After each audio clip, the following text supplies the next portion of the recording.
எல்லா கலையுமே ஆழமாக பதிஞ்ச கலைகளாக தான் இருக்க முடியும். அத்தனையுமே உருவாக்கக்கூடிய திறன் இருக்கிறவங்க தான் அதில் வர முடியும்.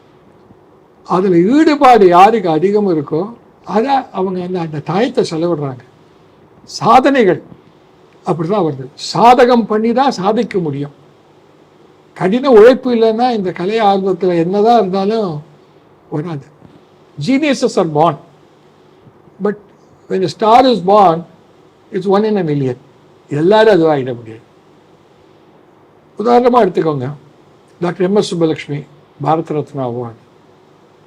அவங்களே சொல்லியிருக்காங்க, இந்த whole humility. Prime minister Nehru சொன்னார், what am I mere prime minister before the queen of music அப்படின்னு சொல்லி எம்எஸ் சொன்னார். அவங்க மாதிரி இருக்கிறவங்க கூட டெய்லி உட்காந்து ப்ராக்டிஸ் சாதனை பண்ணாதான் அந்த அந்த இசைக்கு ஒரு ரிஃபைன்மெண்ட் வரும் அப்படிங்கிற மாதிரி